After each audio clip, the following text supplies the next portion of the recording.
নমঃ।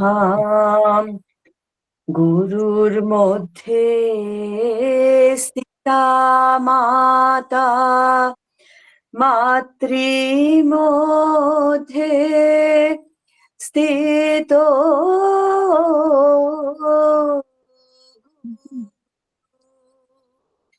গুরুর মাতা নমস্তে তু মাতৃগুরু নমাম্যহম।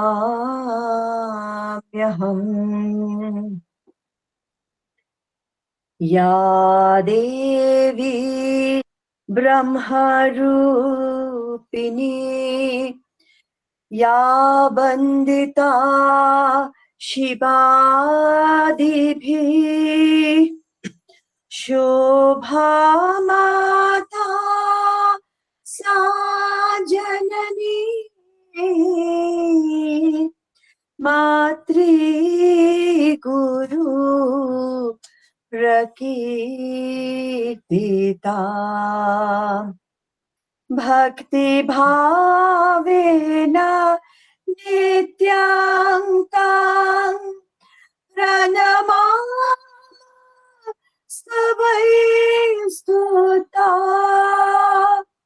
वन्दामहे वयोमहो, वन्दामहे वयोमहो। शिष्यशुद्धि भक्तबृन्दा।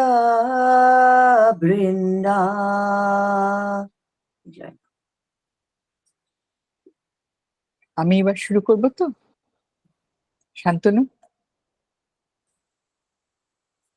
আজকে আমাদের যে গুরু, এতদিন ধরে গুরু পরম্পরার গুরুদের সম্পর্কে তোমাদের বলছিলাম, আজকে সেটা লাস্ট চ্যাপ্টার, নিম্বার্ক সম্প্রদায়ের সাধন ধারাতে শ্রী শ্রী শোভামা। আগের বার আমরা নিম্বার্ক গুরু পরম্পরায় ৫৫তম সদ্গুরু শ্রী শ্রী শান্তদাসজির কথা আলোচনা করেছি। ১৯৩৫ সালে শ্রী শ্রী শান্তদাসজির মহাপ্রয়াণের পর নিম্বার্ক সম্প্রদায় বেশ কয়েকটি ধারায় বিভক্ত হয়। ১৯৩০ সালে শ্রী শ্রী শান্তদাসজি যখন বারে বারে অসুস্থ হয়ে পড়ছিলেন, তখন তিনি বৃন্দাবনের নিম্বার্ক আশ্রম পরিচালনার দায়িত্ব দিয়েছিলেন শ্রীমৎ কৃষ্ণদাসজিকে। কিন্তু শ্রী শ্রী শান্তদাসজির মহাপ্রয়াণের অল্প কিছুদিন পর তিনি জানালেন আশ্রম পরিচালনা করতে গিয়ে তিনি নিজের সাধন ভজন ঠিকমতো করতে পারছেন না। তিনি বৃন্দাবন ছেড়ে ঋষিকেশে বাসুদেব মঠ নাম দিয়ে একটি ছোট্ট আশ্রম করে সেখানেই থাকতে শুরু করেন। অনেকের হয়তো মনে পড়বে, এই বাসুদেব মঠেই শ্রীমৎ কৃষ্ণদাসজির কাছে ১৯৫০ সালে আমাদের গুরুমা শ্রী শ্রী শোভা মাতাজি সন্ন্যাস নিয়েছিলেন। বৃন্দাবনে নিম্বার্ক আশ্রম পরিচালনার ভার শেষ পর্যন্ত এসে পড়েছিল শ্রী শ্রী ধনঞ্জয় দাসজির ওপর। শ্রী শ্রী ধনঞ্জয় দাসজি সুপণ্ডিত ও আধ্যাত্মবিদ্যায় পারদর্শী ছিলেন। তার লেখা বেদান্ত কামধেনুর ভাষ্য ও ৯ খণ্ডে নিম্বার্ক সম্প্রদায় আচার্যদের উপদেশাবলী নিম্বার্ক ধারার সম্পর্কে অত্যন্ত গুরুত্বপূর্ণ আকর গ্রন্থ। বৃন্দাবন নিম্বার্কাশ্রম ধারাতে তিনি ৫৬তম সদ্গুরু রূপে পরিচিত। দ্বিতীয় ধারাটি শুরু করেন শ্রী শ্রী শান্তদাসজির স্নেহধন্যা কন্যা সমাজ শ্রী শ্রী গঙ্গা দেবী পঞ্চতীর্থ। তিনি গুরুমা শ্রী শ্রী অন্নদা দেবীর স্মৃতি রক্ষার উদ্দেশ্যে আর নারী শিক্ষার প্রচার করার উদ্যোগ নিয়ে বেনারসে একটি মেয়েদের জন্য আশ্রম প্রতিষ্ঠা করেন। তৃতীয় ধারাটি শুরু হয়েছিল আরো কয়েক বছর পরে, যখন শুধু শ্রীহট্ট জেলায় বালিকা ব্রহ্মজ্ঞা রূপে পূর্ণ মহিমায় প্রকাশিত হলেন শ্রী শ্রী শোভা মাতাজি, আমাদের মামনি। শ্রী শ্রী শান্তদাসজি নারী শিক্ষা ও নারী শক্তির উপর খুব জোর দিতেন। তার পরবর্তীকালে আমরা দেখতে পেলাম গুরু পরম্পরায় নারী শক্তির বিকাশ। শ্রী শ্রী শোভা মাতাজি জন্মগ্রহণ করেছিলেন বাংলা ১৩২৯ সালে ১৪ই ফাল্গুন বানিয়াচঙ্গে তার দাদামশাইয়ের বাড়িতে। পিতৃবংশ রাহা পরিবার ছিল পুরুষানুক্রমে শাক্ত। শ্রীশ্রীমায়ের বাবা সুকুমার বাবু খুব ছোটবেলায় এক সন্ন্যাসীর কাছ থেকে একটি কালীমাতার পট পেয়েছিলেন। সেই পটে প্রণাম করে তিনি দিন শুরু করতেন। শ্রী শ্রী মায়ের জন্মের আগের রাত্রে সুকুমার বাবুর বড় বৌদি স্বপ্ন দেখেছিলেন সেই পট থেকে কালীমাতা যেন একটি ছোট্ট শিশুকন্যা হয়ে মাটিতে নেমে এসেছেন। শিশুটি সারা গা ধুলো কাদা মাখা। স্বপ্নেই দেখলেন তিনি শিশুটিকে দেখে অবাক হয়ে দাঁড়িয়ে, আর ঠিক সেই সময় সুকুমার বাবু যেন পটে কালীমাতাকে না দেখতে পেয়ে খুঁজতে খুঁজতে সেখানে এসে শিশুটিকে দেখে বলে ওঠেন, দেখুন বৌদি, এই পাগলি কোথা থেকে ধুলো কাদা মেখে এসেছে। এই বলে তিনি শিশুটিকে কোলে তুলে নিতেই স্বপ্ন ভেঙে গিয়েছিল। ভোরবেলা বৌদি সুকুমার বাবুকে ডেকে স্বপ্ন বৃত্তান্ত শুনিয়ে বলেন, দেখো এবার কন্যাই হবে। ঘন্টা দেড়েক বাদে বানিয়াচং থেকে খবর আসে মেয়ে হয়েছে। সুকুমার বাবু মেয়ের নাম রেখেছিলেন শুভা।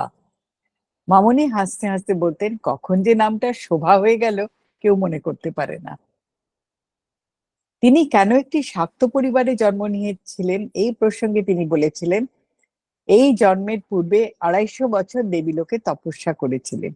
দেবীলোকের অধিষ্ঠাত্রী স্বয়ং মা কালী। এই জন্মে তার শেষ বড় উৎসবও ছিল 2000 সালে বেনারস আশ্রমে মূর্তি এনে বিশাল কালী পূজা। তখন অবশ্য আমরা কেউ বুঝতে পারিনি যে তিনি তার লীলা সংবরণ করার জন্য তৈরি হচ্ছেন। শ্রী শ্রী মায়ের জীবন একেবারে শিশু অবস্থা থেকেই 8-10টা বাচ্চার থেকে আলাদা ছিল। তখন তিনি মাত্র কয়েক মাসের শিশু। তার মেজ মামা কোলে তুলে খেলা করাচ্ছেন। হঠাৎ ছোট্ট শিশু এত ভারী হয়ে উঠেছিল যে মেজ মামা কোলে রাখতে পারলেন না, মেঝে নামিয়ে দিতে হয়েছিল। খুব ছোটবেলা থেকে আরো নানা রকম রোগ ভোগ হচ্ছে একদিকে, আর অন্যদিকে তার অদ্ভুত অদ্ভুত ঘটনা হচ্ছে। যেমন 5 বছর বয়সে এক অদ্ভুত জ্বর হলো। কোনো ডাক্তার বদ্যি যখন সেই জ্বর সারাতে পারছেন না, এক দৈব ওষুধে জ্বর সারে। সে চিকিৎসাও ছিল অদ্ভুত। কয়েকটি শিকড় গঙ্গা জলে বেটে খাওয়াতে হবে। দৈনন্দিন খাদ্য শুধুমাত্র সিদ্ধ ভাত ও তরি তরকারি, রান্নায় নুন পর্যন্ত দেওয়া চলবে না। খেতে হবে সকলের আড়ালে একান্তে বসে। রুগ্ন হলেও শিশু বয়স থেকেই শ্রীশ্রীমা ছিলেন আনন্দের প্রতীক। প্রাণোচ্ছল বালিকা শোভা ভাই বোনদের সঙ্গে খেলাধুলো করে বাড়ি মাতিয়ে রাখতেন। বড়দের অবাক করে দিতেন অভিনব দুষ্টুমি দিয়ে। মামনির মা দিমার কাছে তার একটা দুষ্টুমির গল্প শুনেছি। মাঝে মাঝে দিমা মেয়েকে বকুনি দিতেন ইজেরের দড়ি যখন তখন হারিয়ে ফেলার জন্যে। তখন সবে তার বয়স 6 কি 7। ছোট্ট শোভা একটি সাপ হাতে নিয়ে দোলাতে দোলাতে মার কাছে এসে বলেছিলেন, দেখো মা, কেমন ভালো দড়ি পেয়েছি। মা জেঠিরার সভায় ফেলে দে বলাতে শোভা হাসতে হাসতে সাপটাকে ফেলে দিলেন। সেও নিঃশব্দে বাগানের বাইরে চলে গিয়েছিল। ঘটনাটা শুনে দাদামশাই বলেছিলেন, এই মেয়ে দেখছি কালে বিবেকানন্দ হয়ে উঠবে। কয়েক বছরের মধ্যে সত্যি কিশোরী শোভার জীবনের ধারা পুরোপুরি আধ্যাত্মিক দিকে মোড় নিল। ইতিমধ্যে পরিবারে একটা অভাবনীয় ঘটনা ঘটে গেছে। জ্যাঠতুতো ভাই শিশির লেখাপড়ায় খুব ভালো, তাই তাকে পাঠানো হয়েছিল ঢাকা ইউনিভার্সিটিতে পড়তে। সেখানে তিনি শ্রী শ্রী সন্তদাসজির দর্শন পান ও তাঁর শিষ্যত্ব গ্রহণ করে ব্রহ্মচারী ব্রত ধারণ করেন। শাক্ত পরিবারে প্রবেশ করে বৈষ্ণব ধারা। 1935 সালে আষাঢ় মাস শ্রী শ্রী সন্তদাসজি কুমিল্লা গিয়েছেন। ব্রহ্মচারী শিশু কুমার ভাবলেন, রুগ্ন ছোট বোনটিকে যদি বাবাজি মহারাজ একবার মাথায় হাত দিয়ে আশীর্বাদ করেন, তাহলে হয়তো তার রোগ ভোগ ধীরে ধীরে কমে যাবে। সেই উদ্দেশ্য নিয়েই তিনি শোভার জন্য দর্শনের ব্যবস্থা করেছিলেন। কিন্তু সেই দেখা হয়ে উঠল শোভার জীবনের সব থেকে গুরুত্বপূর্ণ মুহূর্ত। 14 বছরের কিশোরী শোভা নিজেই ঠিক করলেন তিনি শ্রী শ্রী সন্তদাসজির কাছে নাম নেবেন। সেদিন সন্ধ্যাবেলায় কথা প্রসঙ্গে সন্তদাসজি বলেছিলেন, এই দেহ তো তোমাদের কতজনকেই নাম দীক্ষা দিল, এর মধ্যে যদি তোমরা একজনও সত্যিকারের মানুষ হও, তবেই আমার পরিশ্রম সার্থক। কয়েক মাস পরে পূর্ববঙ্গ সফর সেরে ট্রেনে কলকাতা থেকে বৃন্দাবন ফেরার পথে 23শে কার্তিক সন্তদাস বাবাজি মহারাজ দেহ রক্ষা করেন। শ্রী শ্রী সন্তদাসজির মহাপ্রয়াণের কিছুদিন পর থেকেই শোভার কাজে, কর্মে ও ব্যবহারে নানা ধরনের অলৌকিক নিদর্শন তার আত্মীয় ও পরিচিত মানুষজনকে অবাক করতে শুরু করে। নাম পাবার প্রায় 6 মাস পরে এক দুপুরে তার পিতা সুকুমার বাবু দুপুরবেলা কোনো এক দরকারি কাজে বাড়িতে এসে দেখেন মেয়ের কপালে নিপুণ হস্তে তিলক কাটা রয়েছে। প্রশ্ন করা হলে শোভা জানালেন, দুপুরে ভোগ নিবেদন করার সময় বাবাজি মহারাজ বললেন, এসো আমি তোমার তিলক করিয়া দিতেছি। আজ কাল পরশু আমি তিলক করিয়া দিব, তারপর থেকে তুমি নিজে করিবে। সুকুমার বাবু তিলক সম্পর্কে প্রশ্ন করে জানতে পারেন শুধু কপালে নয়, শ্রীশ্রীমায়ের শরীরের দাদর সঙ্গেও তিলক করা আছে। মেয়ের কথা পুরোপুরি সুকুমার বাবু বিশ্বাস করতে পারেননি, তাই প্রথমেই দেখতে গিয়েছিলেন তার নিজের গোপীচন্দন ইত্যাদি তিনি যেভাবে রেখে গেছিলেন সেইভাবেই আছে কিনা। এই ঘটনার আরো কয়েকদিন পরে, তখন পৌষ মাস, জাঁকিয়ে শীত পড়েছে, হঠাৎ দেখা গেল শোভা অতি ভোরে বিছানাতেই লেপ মুড়ি দিয়ে জপ করতে বসছেন, কিন্তু অল্পক্ষণ পরে বসা অবস্থাতেই খাট থেকে অনেকটা উঁচুতে উঠে যাচ্ছেন। জব করতে করতে অত উঁচুতে উঠে যাওয়া কোনো সাধারণ মানুষের পক্ষে সম্ভব না। প্রশ্ন করাতে শোভা উত্তর দিলেন, শেষ রাত্রে বাবা এসে ডাকেন, পাগলি মা ওঠ। আমিও উঠে তার কথা মতো জব করে বসি, আর তো কিছু জানি না। এইভাবেই শ্রী শ্রী বাবাজি মহারাজ তার শিষ্যাকে সাধন পথে এগিয়ে নিয়ে যেতে লাগলেন। এইসব ঘটনায় বিব্রত হয়ে শ্রীশ্রীমার বাবা জাতুতো ভাই ব্রহ্মচারী শিশির কুমারকে একটা চিঠি লিখেছিলেন। গত 24শে অঘ্রাণ আমি গুরু ভ্রাতা ডাক্তার সতীশ নন্দীর বাসায় গীতা পাঠ করিতেছিলাম। সবুজ মানে আমাদের কি বলতাম আমরা জানি, সবুজ কাকাকে দাদামণি দাদামণি দাদামণি দাদামণি বলতে, হ্যাঁ দাদামণি দাদামণি ব্যস্ত সমস্ত হয়ে আমার বাসায় নিয়ে আসিল। বাসায় আসে দেখিলাম কিছুদিন পূর্বে আমি কুমিল্লা হইতে যে সিংহাসন তৈয়ার করিয়া আনিয়া ঠাকুরের ও বাবাজি মহারাজের ফটো স্থাপন করিয়াছি, তাহার সামনে বসিয়া শুভা চক্ষু মুদিয়া যেন ধ্যান নিরত হইয়া আছে। তাহার চোখ বাহিয়া জল ধারা পড়িতেছে, ওষ্ঠ কম্পিত হইতেছে, শরীরও কাঁপিতেছিল। তাড়াতাড়ি রাগ আনিয়া গায়ে জড়াইয়া দিলাম। সে তেমনই বসিয়া রহিল। মনে হইল শুভার কয়েক বছর পূর্বে যেরূপ হিস্টিরিয়ার মতো হইতেছিল, এ বুঝি তাহারই পুনরাক্রমণ। আবার ভাবিলাম কোনো ইভিল স্পিরিট ঢুকিতে চায় নাকি। এই ভাবিয়া আমিও তোমার খুড়িমা খুব জোরে নাম জপ করিতে লাগিলাম। মনের ধারণা এই যে নাম নিলে ইভিল স্পিরিট কাছে আসিতে পারিবে না। দেখিলাম শুভার ঠোঁট নড়িতেছে, সে যেন কি বিড়বিড় করিতেছে। কাছে গিয়া শুনিতে পাইলাম দুটি মাত্র কথা বোঝা যাচ্ছে, পারি না, সময় হয় না। অনেকক্ষণ পরে শুভা উঠিল। প্রশ্ন করিয়া যাহা বাহির করিলাম তাহা এই, সে আমার খাটে বসিয়া পড়িতেছিল, পরে আলস্য বোধ হওয়ায় সে লম্বা হইয়া শুইয়া পড়ে। এমন সময় অতি স্নিগ্ধোজ্জ্বল আলোকে সমস্ত গৃহটি উদ্ভাসিত হইয়া ওঠে। সঙ্গে সঙ্গে বাবাজি মহারাজ তাহার সম্মুখে উপস্থিত হন ও তাহাকে ঠাকুর ঘরে যাইতে বলেন। সেখানে যাইয়া তাহারই নির্দেশ মতো শুভা তাহার পূজা করে। শুভা বলিল, বাবা অতি উজ্জ্বল আলোক বেষ্টিত হইয়া আমার স্থাপিত আসনে আসিয়া বসেন। সে আলোর যে বর্ণনা শুভা দিয়াছিল, তাহাতে উহা দিব্যজ্যোতি বলিয়া বুঝিতে আমাদের দেরি হয় নাই। খুব অল্প সময়ের মধ্যেই উত্তরোত্তর সাধন পথে উন্নতি করে মাত্র 16 বছর বয়সে শোভা পূর্ণ ব্রহ্মজ্ঞা রূপে প্রকাশিত হন এবং সেই বয়স থেকেই দীক্ষাদান শুরু করেছিলেন। সন্ন্যাস গ্রহণ করেন আরো অনেক বছর পর, 29 বছর বয়সে। নিজের সন্ন্যাস সম্পর্কে শ্রীশ্রীমা বলেছিলেন, আমার নিজের জন্য সন্ন্যাসের কোনো প্রয়োজন ছিল না, কিন্তু পরবর্তীকালে আমার শিষ্য শিষ্যাদের নিম্বার্ক সম্প্রদায়ের অন্তর্ভুক্ত হতে কোনো অসুবিধা যেন না হয়, সেই জন্য আমার সন্ন্যাস নেওয়া। ভারতবর্ষের আধ্যাত্মিক ইতিহাস নিয়ে চর্চা করলে নিম্বার্ক সম্প্রদায়ের এক বিশেষ বৈশিষ্ট্য চোখে পড়বে। প্রথমে নিম্বার্ক সম্প্রদায় শুধুমাত্র সন্ন্যাস ব্রতে আগ্রহী শিষ্যদের মধ্যেই সীমিত ছিল। অষ্টাদশ ভট্টাচার্য শ্রী শ্রী ভট্টাচার্য শুরু করেন গৃহী পুরুষ ভক্তদের দীক্ষা দান। 35তম গুরু শ্রী হরিব্যাস দেবাচার্য সম্প্রদায়ের নিয়ম কিছুটা সহজ করে স্বামী স্ত্রী দুজনকে দীক্ষা দিতে শুরু করেন। 55তম গুরু শ্রী শ্রী সন্তদাসজি নিয়ম আরো শিথিল করে পিতা অথবা বাড়ির অভিভাবকের সম্মতি নিয়ে মেয়েদের দীক্ষা দিতেন। আমাদের পরমারাধ্যা শ্রী শ্রীমা নিম্বার্ক সম্প্রদায়ের 56তম গুরু মেয়েদের পূর্ণ স্বাধীনতা দিলেন দীক্ষা ও ধর্মমতে চলার, কিন্তু শর্ত রাখলেন শিক্ষিত হয়ে তার কাছে আসতে হবে। বেনারসে তিনি যে মেয়েদের আশ্রম প্রতিষ্ঠা করেছিলেন সেখানেও শুধুমাত্র বিএ পাশ করা মেয়েদেরই গ্রহণ করতেন। শ্রীশ্রীমাকে কঠোর নিয়মে সাধু ভজন করতে কেউ দেখেনি, কিন্তু আমরা সকলেই দেখেছি অসম্ভব নিয়ম মেনে তার দিনের প্রত্যেকটি কাজ। ঘড়ির কাঁটার সঙ্গে মিলিয়ে নেওয়া যেত তার সারা দিনের কর্মসূচি।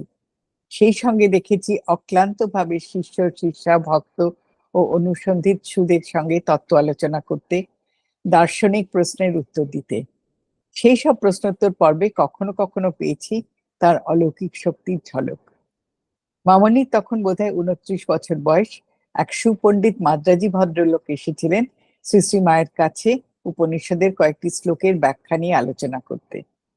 ভদ্রলোক প্রথমে কিছুক্ষণ দোভাষীর মাধ্যমে কথা বলার পরে শ্রী শ্রী মার কাছে হাত জোর করে প্রার্থনা করেন, তিনি দোভাষী নিয়ে কথা বলে আরাম পাচ্ছেন না, মা কি তাদের মধ্যে ভাষার অন্তরালটুকু তুলে দিয়ে কথা বলতে পারবেন?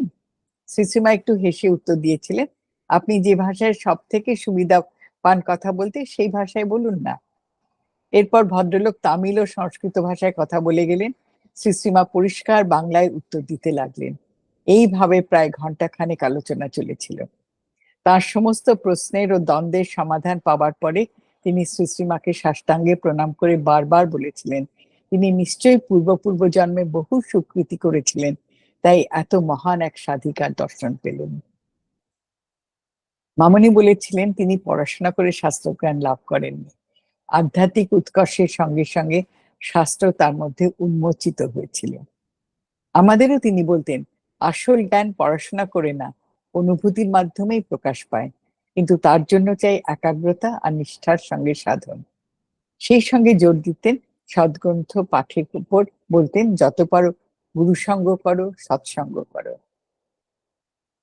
শ্রীশ্রীমা কখনো কোনো সভা সমাবেশে যাননি, কাউকে সাক্ষাৎকার দিয়েছেন বলেও কখনো শুনিনি, কোথাও কোনো প্রবচনও দিতেন না। জোর দিতেন তীর্থ ভ্রমণে আর শিক্ষা দিতেন সনাতন হিন্দু ধর্মের শিক্ষা পদ্ধতি অনুসরণ করে, প্রশ্ন উত্তরের মাধ্যমে ও নিজের দৈনন্দিন জীবনধারার দৃষ্টান্ত তুলে ধরে।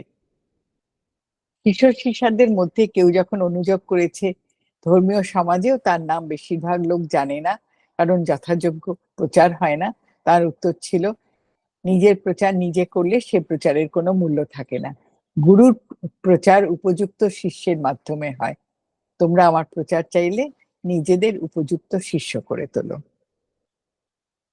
গুরুরূপে শ্রীশ্রীমায়ের আত্মপ্রকাশ হয়েছিল মাত্র 16 বছর বয়সে, যখন তিনি দৈব আদেশে কুন্ডাগ্রামে কয়েকজনকে দীক্ষা দিতে শুরু করলেন। সেই থেকে দীর্ঘ 84 বছর বয়স পর্যন্ত গুরুরূপে কয়েক হাজার ভক্তকে কৃপা করেছেন, সাধন পথে এগিয়ে নিয়ে গেছেন। একদম প্রথম দিকের একটা ঘটনা বলি। 1952 সালে মামনি যখন বেনারস আশ্রম তৈরি করে কলকাতা ছেড়ে আসলেন, তখন তার সঙ্গে যারা এসেছিলেন বেনারসে তাদের মধ্যে ছিলেন কনুদি, আমাদের পরিচিত ভাইদি ব্রহ্মচারিণী কৃষ্ণা দেবীর দিদি। কনুদি পড়াশোনায় খুব ভালো হলেও চিররুগ্না। ডাক্তার তখন প্রায় তার বাঁচার আশাই ছেড়ে দিয়েছে। ডাক্তার এবং বাড়ির সকলকে অবাক করে মামনি স্থির করেন কনুদিকে নিয়ে বেনারসে যাবেন। বেনারসে যাবার পর বছর খানেক কনুদি বেঁচে ছিলেন।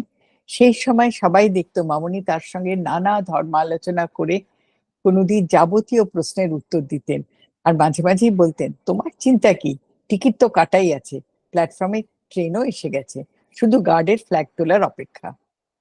মৃত্যুর কয়েক মাস আগে মৃত্যুর পর কোথায় যাবেন কনুদি, সেই লোকে তাকে স্থূলত নিয়ে গিয়ে দেখিয়েছিলেন কত সুন্দর কত আনন্দময় ভবিষ্যৎ তার জন্য অপেক্ষা করছে।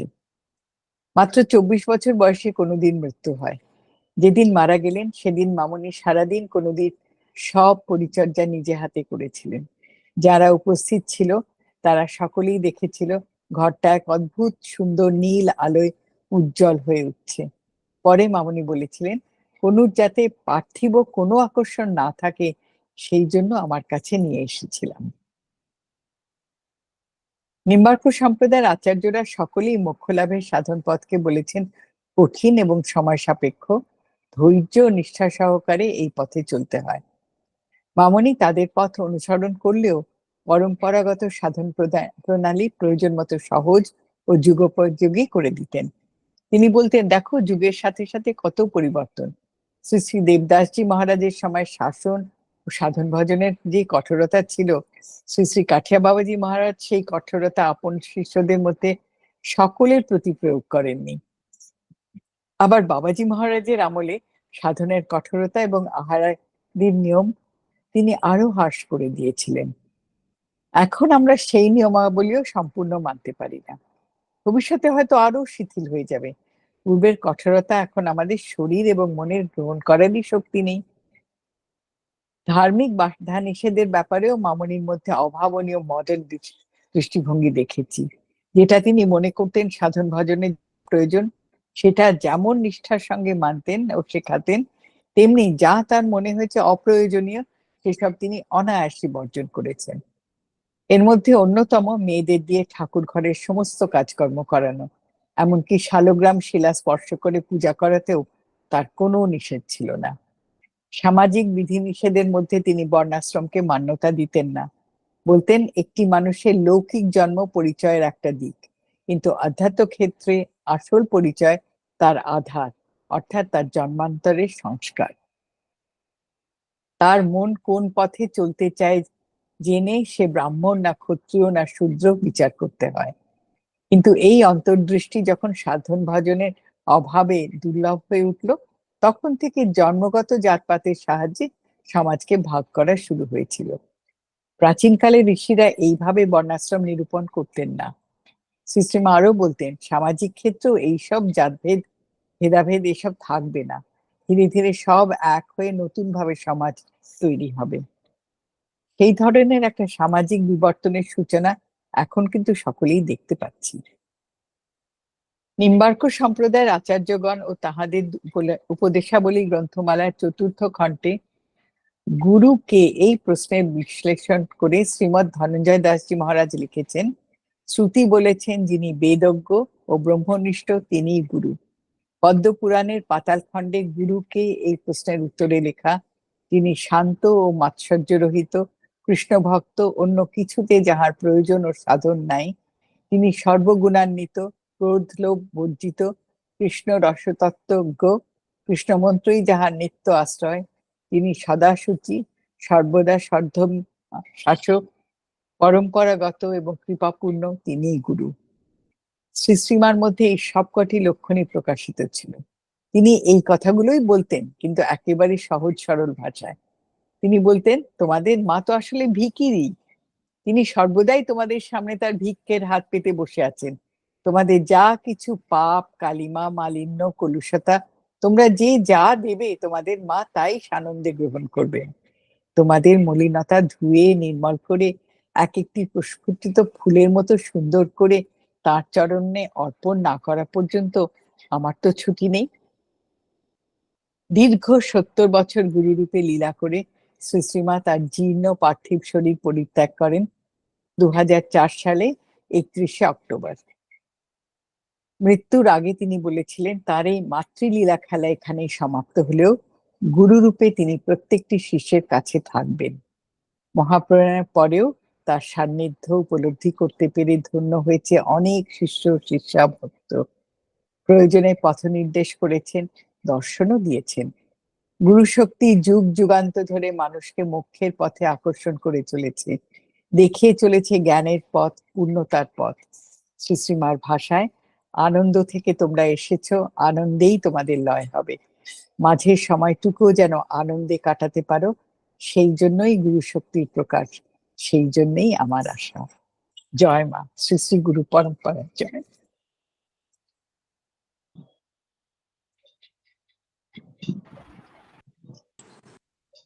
আসলে এবার আমরা সকলে মিলে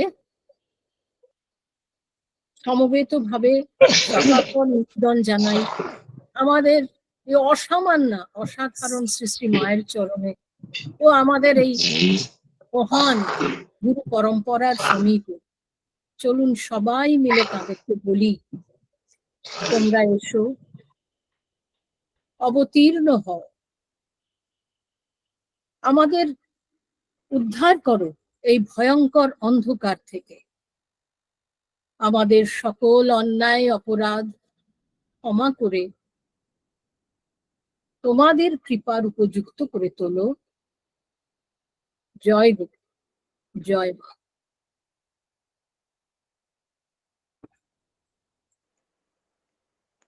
জয় মামনি।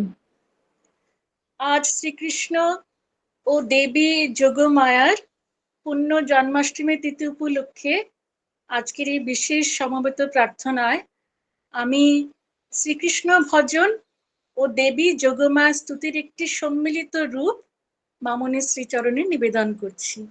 জয় মামনি। ब्रज भूमि में कान्हा बांसुरिया बजाते हैं, सारे ब्रजवासी मोहित हो जाते हैं। गोपियां अपने सारे काम काज भूल के सुध बुध विसरित होके कान्हा की बांसुरी की धुन में लीन हो जाते हैं। तो गोपियां कान्हा के पास आए और मिन्नत करके बोले, कान्हा न बजइयो बांसुरिया। तो कान्हा के सखा श्रीदाम ने पूछा, क्यों क्यों कान्हा ना बजाए बांसुरिया? तो गोपियां बोले, आज शाम मोहलीनो बांसुरी बजाए के, आज शाम मोहलीनो बांसुरी बजाए के, बांसुरी बजाए कान्हा, बांसुरी बजाए कान्हा, मुरली सुनाए के, आज शाम मोहलीनो बांसुरी बजाए के।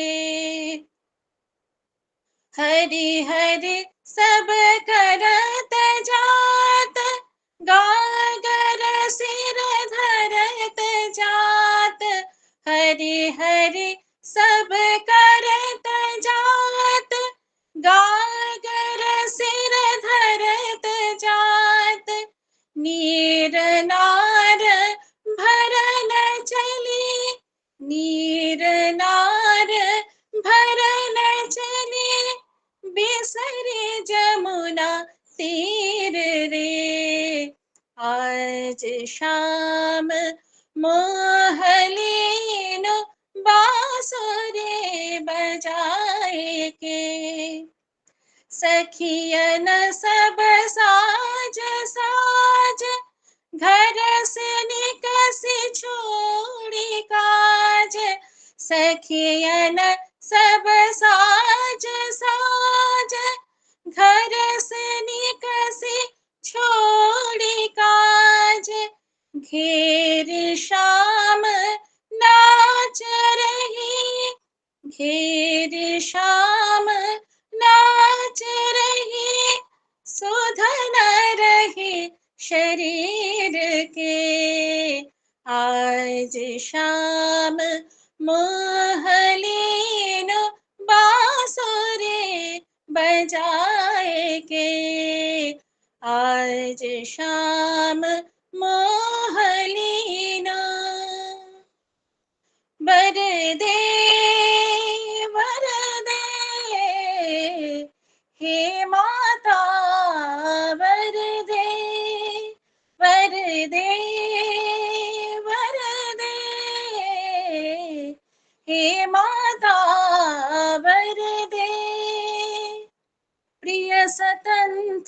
नव अमृत मंत्र नव प्रिय स्वतंत्र नव अमृत मंत्र नव भक्तों में भर दे वर दे वर दे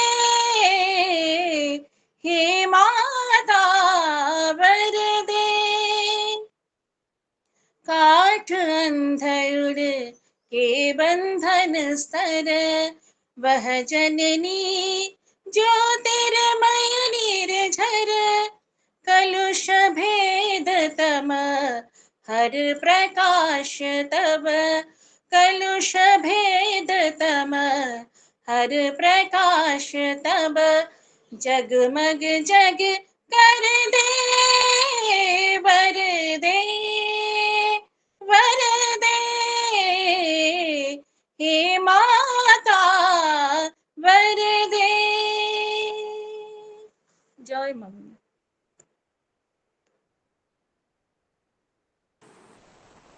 একটা কথা একটু বলবো একটা ছোট্ট কথাটা সেটা হচ্ছে বাবি মাসির পড়াতে না ওই যে শ্রীকৃষ্ণের বাঁশির ধুন শুনে যে আমরা সবাই মোহিত হয়ে বিচলিত হয়ে যেত না সব কাম কাজ আজকে আমার ঠিক তাই মনে হচ্ছিল যে বাবি মাসি এমন ভাবে পড়ছে ঠিক মনে হচ্ছিল মামনি শ্রীদেহে আছেন আর আশ্রমে বসে আমরা যেমন পাঠ শুনতাম না ঠিক সেরকম সুন্দরভাবে মামনির উপস্থিতিতে আমরা সবাই মিলে পাঠ শুনছি খুব ভালো লেগেছে আজকে বাবি মাসির পড়াটা মানে মন প্রাণ ভরে গেছে সত্যি বলছি জয় মামনি জয় 1 নম্বর তো বেশিরভাগটাই পড়া নয় কারণ আমার লেখার সময় ছিল না 2 নম্বর এসব শেষ হয়ে গেলে আমি এটা কিভাবে এটা এলো আমার কাছে পুরোটা আমি শেষে বলবো অদ্ভুত একটা অলৌকিক ঘটনা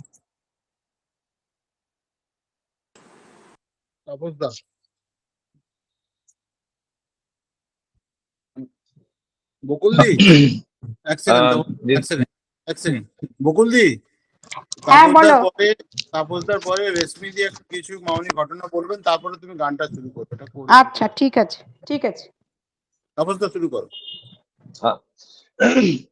জয় গুরু জয় মা প্রণাম সবাইকে অনেক ধন্যবাদ আমাকে একটু সময় দেওয়া হয়েছে আমি মায়ের উপরে কিছু বলবো অনেক দিন হয়ে গেছে যে ঘটনাটা এরকম যে মাকে আমি ভাবছি মা তুমি আমাকে একটু স্বপ্নতে আসো আমাকে দেখা দিও তো অনেক দিকে হয়েছে লম্বা গ্যাপ এত গ্যাপ হয়নি সাধারণত তো আমি সবসময় ভাবি মামনি কেন আসছে না আমাকে রাগ করছেন এরকম যেদিন আমার হাইট অফ মানে ছিল একটা মার উপরে অভিমান ওই দিন সময় প্রার্থনায় মিষ্টি একটা অদ্ভুত ঘটনা যে বললো যে ও এরকমই মার উপরে ভেবেছে জল গাড়িতে ঢুকে যাচ্ছে ও মার উপরে অভিমান করিয়ে যাচ্ছে তারপরে আকন রমণী যে শ্লোকটা বলিয়ে মা বললে আমি তোমার কাছে আছে যখনই ও ঘটনাটা বলছে আমাকে ইনডাইরেক্টলি একটা আসছে পিন কোথায় থেকে আসছে যেরকম আমাকে বলা হচ্ছে যে এন্টার ঘটনাটা আমাকে লাগলো এইটা ঘটনাটা যে মিষ্টি বলছে এটা আমাকে আসছে এটা আমার জন্য এই ঘটনাটা যে আমি তোমার সঙ্গে আছি তো খুব ভালো লাগলো আমাকে তারপর আমি শান্ত হয়ে গেলাম না মা তুমি একটা মেসেজ দিয়ে দিচ্ছ আরো অভিমান করবো না তুমি সবসময় আমার কাছে আছো তার এক্স্যাক্টলি 2 দিন পরে রাত্রিবেলা আমি মেবি আমি তো পরে বাথরুম গিয়েছি আমি দেখেছি আর মেবি 2:30 3 o'clock আমি পুরো ঘুমে পড়েছি আমি স্বপ্ন দেখছি সাডেনলি দেখছি একটা জায়গা একটা বিল্ডিং আশ্রম নেই একটা বিল্ডিং কোথায় একটা কিছু জিনিস কাচের ভিতরে কিছু জিনিস আছে সবাই খুঁজছে কেউ পাচ্ছে না কাচের ভিতরে কোথায় আছে তো ওই বিল্ডিংটা একটা ঠাকুর ঘর আছে ও ঠাকুর ঘরে আমি যখন ঢুকছি আমি মাকে দেখছি আর কাকে দেখছি না এত বড় একটা বিশাল একটা পুজো ঘর নেই কিন্তু খুব সুন্দর পুরো হোয়াইট মা বসেছে আর ওই যে কাচের ভিতরে যে জিনিসটা ওই মার কাছে সাইডে আছে তারপরে আমি বলছি আরে বাপ এটা তো সবাই খুঁজছে সব জায়গায় এই কাচের ভিতরে এই জিনিসটা তো এইখানে আছে ওই মাকে দেখে আমি মা হয়ে খুব খুব আনন্দ হয়ে যাচ্ছি ওই সময় শর্টলি আমি দেখলাম যে মা ফেসটা কমপ্লিটলি চেঞ্জ হয়ে গেল চেঞ্জ মানে কমপ্লিটলি চেঞ্জ একটা পুরুষের মতো লম্বা বাল, একটা শ্যামল চেহারা, খুব ভালো একটা গায়ে, একটা খালি গায়ে, ধুতি এরকম কিছু পরেছে, পুরো চেঞ্জ হয়ে গেল, পুরো পুরো পুরো আমি দেখলাম। কিন্তু মার মুখটা আছে একটা মেল ফেস, একটু লম্বা, I can describe very clearly, sketch করতে পারি। তো দেখে আমি বললাম, মা এটা তুমি কেন করছো? তারপরে মা বললাম, মা আমার জানি তুমি ব্রহ্মা, তুমি বিষ্ণু, তুমি মহেশ, তুমি যে রূপে তো আমাকে দেখা দিও, আমার কোনো প্রবলেম নেই। আমি তোমার একটা রূপে জানি, তুমি আমার মা, আমার প্রণাম নিও। পরে আমি আহ, চোখে জল চলে এসেছি। তারপরে আমার নিন যখনই ভেঙে গেল, আমি দেখছি পুরো আমার শরীর পুরো একরকম একটা চার্জ আছে। তো আমাকে পুরো লাগছে যেরকম মা সামনে সেই ছবিটা আছে। Part 2 is over. তারপরে এসে মাকে আমি একটু প্রণাম প্রণাম করে জপ টপ করে শুয়ে গেলাম। Part 3 is most important. বাবিদি বলবে। বাবিদি কিছুদিন পরে যখনই বাবিদিকে বললাম, মা এরকম দিদি এরকম একটা অদ্ভুত ঘটনা হলো, আমার মনে হচ্ছে আমি মহাবতার বাবা মানে গুরু বাবা বলা যায়, মহাদেব বাবা, মহাবতার বাবা বলে যায়, ক্রিয়াযোগের আদি গুরু যাকে বলা যায়। আমি অনেকগুলো উনার ঘটনা, অনেকগুলো ভিডিও কিছুদিন রিসেন্টলি দেখেছি। তো উনার পুরো দেখার পরে আমাকে হয়তো লাগলো কিছু, আমি একদিন ভাবলাম যে মহাবতার বাবা বড় কি কাঠিয়াবাজি মা বড়, এরকম একটা তর্ক আমার ভিতরে আসলো। তারপরে আমার ভিতরে আসলো, না আমার গুরু আমার কাঠিয়া বাবা সবকিছু, এরকম একটা তর্ক আমার ভিতরে চলেছিল 3-4 দিন আগে। এই যে রূপটা দেখলাম, আমার মনে আসলো যে হয়তো মা বললেন তুমি যে ভাবছো যে মহাতার বাবা, দেখো মহাতার যদি মামনি কাকে বিশ্বনাথ পরমহংস রূপে দর্শন দিয়েছে, কাকে কালীকে কালীমা রূপে দর্শন দিয়েছে, কাকে দুর্গা মা, মা মনে কত রকম, কত মানে রূপে কাকে যে দর্শন দিয়েছে তার হিসাব নেই। তো আমাকে লাগলো মা এটা বললে, দেখ তাপস তুমি যে বলছো মহাতার বাবা যে বলছে আমিও এরকম হতে পারি, আমারও কোনো প্রবলেম নেই। তো আমি ভাবলাম মা ক্ষমা প্রার্থী। হ্যাঁ, আমি আমি তুমি আমার মা, আমি জানি তুমি এটা যে দেখালে আমাকে, হয়তো আমাকে লাগলো এটা 2 দিন পরে লাগলো। ওই দিন রাত্রিবেলা আমি কিছু বুঝতে পারলাম না। 2 দিন যখনই আমি ফুল 2 ডেজ আমি ডিসাইফার করতে লাগলাম, ফুল 2 ডেজ কেন মামনি এটা আলাদা একটা রূপে এরকম আসলো। তারপর 3rd ডে যখনই আমি রাত্রিবেলা একটু জব করছি, আমাকে লাগলো এরকম একটা ছবি। তারপরে বাবাজিকে বলবো, আবিটা এটা কি? তো বাবিজি বললে যে এটা আমিও ওই রাত্রি ওই বিকেলের সন্ধে রাত্রিবেলা সেম রূপ আমি দেখেছি। আমি অবাক হয়ে গেলাম, দুজনকে সেম টাইম সেম রূপ, এটা একটা তো অদ্ভুত সংযোগ, অদ্ভুত সংযোগ। তারপরে মায়ের কৃপা, মা এরকম দর্শন দিয়েছে। বাবিদি যা বললো, বাবিদি নিজের মুখে শুনলে খুব ভাল লাগে আমাকে। বাবিদি বলবে। আর একটা ছোট, খুব এত ছোট ঘটনা বলে দিবি। এই 3 দিন আগে আমি অপরবর্তে ছিল, আমি কোথায় একটা যাচ্ছিলাম, একটা বড় একটা ইনভিটেশন ছিল আমাকে লেকচার দেওয়ার জন্য। তো অপরবর্তী আমি মাকে বলছি, মা কোমরে খুব ব্যথা, অপরবর্ত যেতে পারবো না, একটু দেখো না কিছু করো। তো আমি যখন ট্রেন ভিতরে ঢুকছি, একটা ছেলে আসছে, বলছে আপনি আপনার কি নিচেটা? আমি বলি, না নিচে আমার নাই, নিচে আমার অপরটা না, আমার নিচে আছে, আমি উপরে চলে যাবো। ঠিক আছে আপনি খুব ভালো করলে। তারপর ছেলেটা বলছে যে অঙ্কেল এটা আপনি আমাকে কেন বললেন এটা A1, এটা তো AB1। আরে বাপরে, তাহলে A1? A1 তো আগে, তাইলে আপনি আপনার বর্ষ আমাকে দিলে হবে কিরকম? এরকম কিছু কনফিউশন হলো। তারপরে A1 গিয়ে আমি টিটিকে যখন বলছি, টিটির সাইডে একজন ভদ্রলোক বলছেন, আপনি কি AB1 এ আছেন? না, হ্যাঁ। আপনার কাছে যে অপর বর্থটা ওইটা খালি আছে, ওই ছেলেটার দিয়ে দেন ওইখানে, আমি এইখানে A1 আপনার বর্থে উঠে যাব। অবাক, এইটাই বর্থ, আমার বর্থ সাইডে আছে, টিটির কাছে লোকটা দাঁড়িয়ে আছে। অদ্ভুত, আমি কেন AB1 এ চড়েছি। হ্যাঁ, কিন্তু লোকটা এসে আমাকে বলছে AB1 উপরে। জয় মা, জয় গুরু, মার লীলা অপার। রশ্মিদির একটা খুব ভালো ঘটনা, 2 মিনিট বলবে। Thank you for giving opportunity. জয় মা, জয় গুরু। ভাবিদা আপনি একটু বলতে পারেন অবশ্য, তারপরে দিদি বলবে। আপনি বলতে আমি পারেন। বলে দেবো? আচ্ছা ঠিক আছে, আপনি বলে দিন, কিন্তু তার পরটা কানেকশনটা is most important for all of us in the country and abroad also, not country. Yes, everywhere. যে আমি একটা স্বপ্ন দেখছি একদিন, I think it was a Friday, আমার মনে সেটা মনে নেই। আমি খুব আপসেট হয়ে গেছিলাম ওটা দেখে। তো মৌকে বলেছিলাম আমি খুব রেয়ারলি স্বপ্ন দেখি, আমি যা দেখি দর্শনেই দেখি। ভোরবেলা আমি স্বপ্ন দেখছি যে আমি একটা বাড়িতে ঢুকেছি। সেই বাড়ি আশ্রম নয়, কিন্তু যারা আছে তারা সব হয় ব্রহ্মচারী নয়তো সন্ন্যাসী, আমার চেনা কেউ নয়, যে যা নিজের কাজ করছে। আমি ওখানে আমার হাতে এক গাদা কাগজ, আমি খুব সম্ভবত মামনির ওপরে একটা বই লিখবার কথা ভাবছি, সেই কাগজগুলো আমি বোধহয় কাউকে দেখাতে চাইছি কি কিছু। হঠাৎ আমার মাকে দেখতে পেলাম। মা আমার দিকে কড়া চোখে তাকিয়ে বলল, তুমি মামনির কি প্রচার করবে? তুমি তো মামনির উপযুক্তই হয়ে উঠতে পারোনি এখনো। আমি তখন একটু ঘাবড়ে গিয়ে বললাম, তুমি কি করব বলো? মামনির জুতোগুলোকে পরিষ্কার করো আগে। মামনির জুতো কোথায়? মাও নেই, মামনির জুতো নেই, সব তো হাওয়া।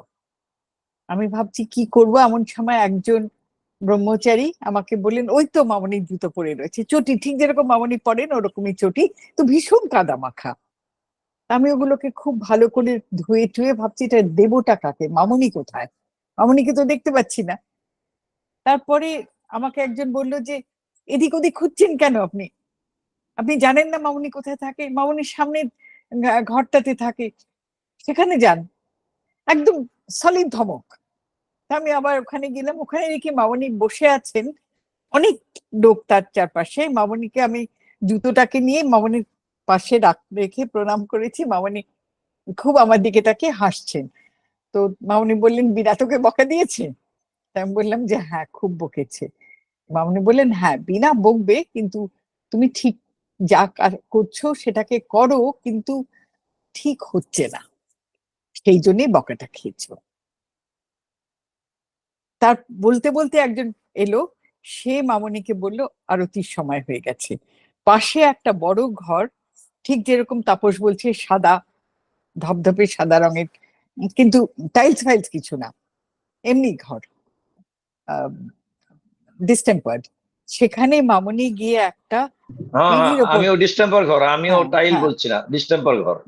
তো একটা জায়গাতে মামনি গিয়ে দাঁড়ালেন। যে মুহূর্তে মামনি দাঁড়ালেন, একদম প্যাকড ঘর, কিন্তু পরিষ্কার মামনিকে দেখা যায়, দেখতে পাচ্ছি।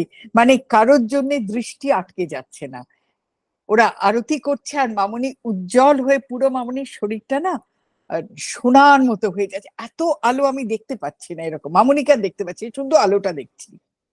আরতিটা যেই মানে আরতি বলতে শুধু মেয়ে নিয়ে, কি বলে, প্রদীপ নিয়ে আরতিটা হলো।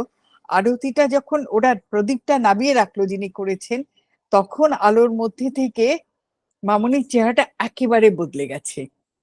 পুরুষের চেহারা, ঠিক যেরকম বলেছে, গলায় একটা পৈতে, আর কোমরে সাউথ ইন্ডিয়ানরা যেরকম ভাবে ধুতি পরে সেই রকম, আর চুলটা এতটা অব্দি কাঁধ পর্যন্ত লম্বা, তো আমি দেখতেই পাচ্ছি পেছনেও থাকতে পারে, মাথা এরকম ভাবে লম্বা চুল, আর বেশ লম্বা।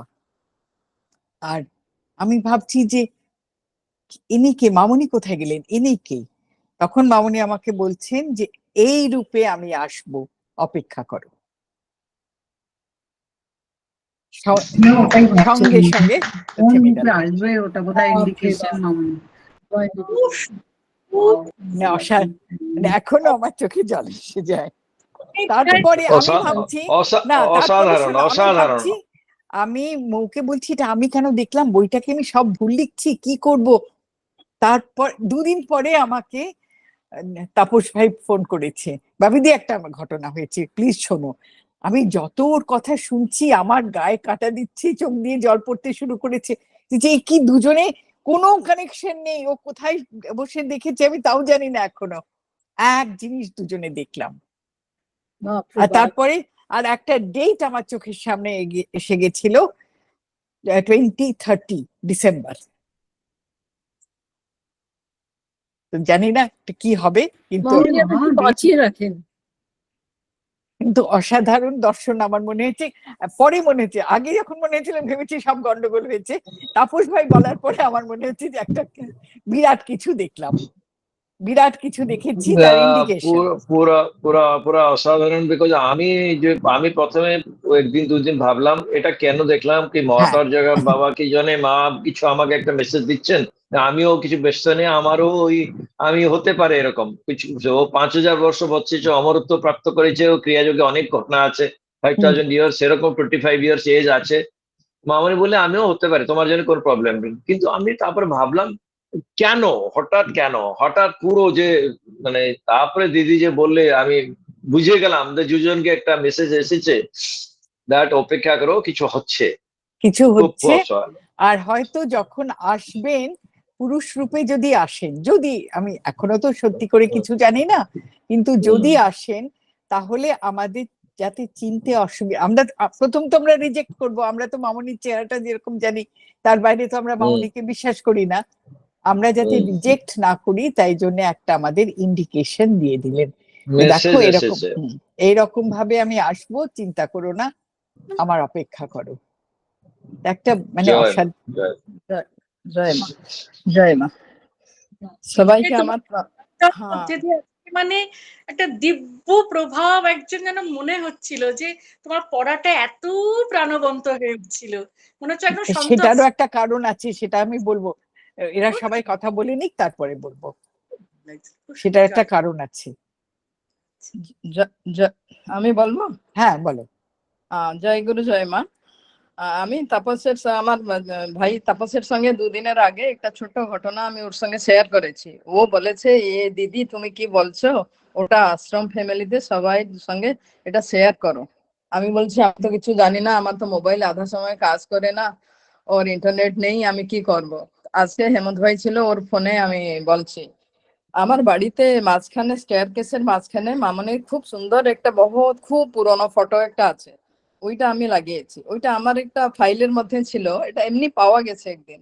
আমি তাড়াতাড়ি গিয়ে ওটা বাইন্ডিং করে এনে, আমার কি মনে এলো আমি ঠাকুর ঘরে ওই ফটোটা রেখে আবার গিয়ে মামনির ফটোটা স্টেয়ার কেসের মাঝখানে লাগিয়েছি। আমার বাড়িতে একটা একজন ছেলে থাকে কেয়ারটেকার, ও আমার দেখাশোনা করে। ও উপরে আসে, কাজ করে নিচে যায়, ওকে জ্বর হয়েছিল, ও আমাকে বলেনি। হাই ফিভার হয়েছিল তবুও আমাকে বলেনি। ও উপরে এসেছে আমার বাড়িতে কাজ করার জন্য, আমি ওকে বলেছি কি শরীর ঠিক নেই, ভালো নেই? ও বলেছে না আমার ঠিক লাগছে না। আমি বলছি ঠিক আছে আমি রুটি বানিয়ে দিব, তুমি চলে যাও, ও বাড়ি তোমার রুমে গিয়ে আরাম করো।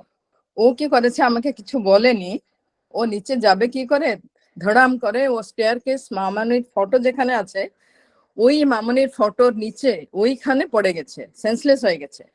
আমরা কিছু জানতাম না, আমি জানি না।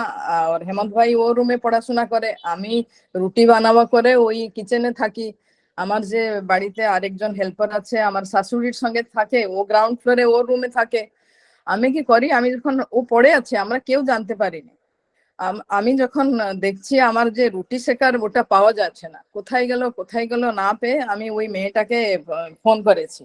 আমি নিচে যাইনি, আমি মেয়েটাকে ফোন করেছি তুমি একটু উপরে এসে আমাকে রুটি সেকারটা আমাকে দিয়ে দাও।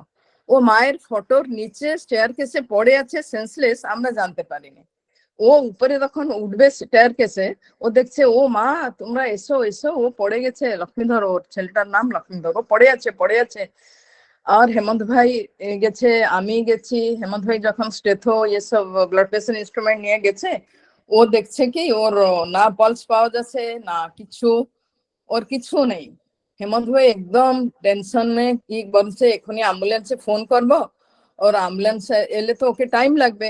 আমরা তাড়াতাড়ি কি করেছি, ওকে গাড়িতে রেখে হসপিটাল আমার বাড়ি থেকে 17 কিলোমিটার দূর। ওই ছেলেটাকে ওই সময় মামনির ফটোর নিচে স্টেয়ার কেসে, আর একটু হলে ও নিচে পড়ে যেত, ওর মাথা ফেটে যেত, কিছু হতে পারতো। মামনি ওকে কি করে রক্ষা করলেন, তাই ওই চিন্তা করে আমার মনটা কেমন করে। আমি বলেছি দেখো মামনি সবসময় আমাদের সঙ্গে আছেন, ওই ছেলেটা আমার বাড়িতে থাকে, ওর ফ্যামিলি গ্রামে থাকে, ওর যত ছোট ছোট দুটো বাচ্চা ওদের, ও কি করে কি করবে, আমি কি করে ওর ফ্যামিলিকে ইনফর্ম করব, কি করব, আমরা কামছি দুজনে। এই রাত্রে 10টায় আমরা ওকে নিয়ে কিমস হসপিটালে গেছি। হেমন্ত ভাই আমি বলেছি পাশে একটা হসপিটালে নিয়ে যাব। আমি বলেছি নেই আমার হসপিটালে চলো, কিমসে গেলে কি সবাই দেখাশোনা করবে, এখানে বাইরে কোথায় হসপিটাল গেলে আমরা কাউকে জানবো না, ওর কি হবে আমি কিছু জানতে পারবো না, এই ভেবে ওকে একদম আমি মা রক্ষা করো ওই বলছি। ওই ছেলেটাকে একটু একটু ইলেকট্রাল দিচ্ছি, আমি মাঝে মাঝে দিচ্ছি। আর হসপিটালে নিয়ে তাড়াহুড়া করে ওকে অ্যাডমিশন করেছি। ওর ব্লাড প্রেশার বিলকুল খুব লো, পালস পাওয়া যাচ্ছে না, ওর বিল সব হয়েছে, ওকে স্যালাইন লাগা হয়েছে। ও রাত্রে 2টোয় আমরা দুজনে ওখানেই থেকেছি। আর আমার বাড়িতে যে ছেলেটা গাড়ি চালায় ওকে ফোন করেছি, ভাই তুই একটু এসে ওর সঙ্গে থাক। আমরা 2টোয় বাড়ি থেকে বাড়ি ওই হসপিটাল থেকে এসেছি। হসপিটাল সবাই বলেছে চিন্তা করবেন না, এক্ষুনি ঠিক থাকবে। আর কালকে সকালে আমরা ওয়ার্ডে নিয়ে যাব, জেনারেল ওয়ার্ডে নিয়ে যাব। হেমন্ত ভাই সবাই সব ডক্টরকে বলে দিয়েছে কি ওকে একটু দেখাশোনা করো। আমি মা মা ওই মায়ের নামটা জপ করতে থাকছি। আমি বলছি কি ওকে বাঁচিয়ে দাও, মা ওকে রক্ষা করো, এই বলছি। আর ও ঠিক, ওর ব্লাড প্রেশার ঠিক হয়েছে, বেড়েনি, ঠিক আছে।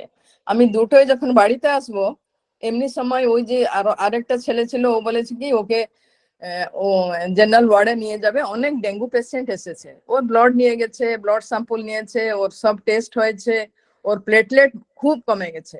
অত প্লেটলেট কাউন্ট কমে গেছে আপনি বিশ্বাস করতে পারবেন না, 60-70 হয়ে গেছে। তারপর কি হয়েছে, ওকে মেডিসিন সব দেওয়া হয়েছে।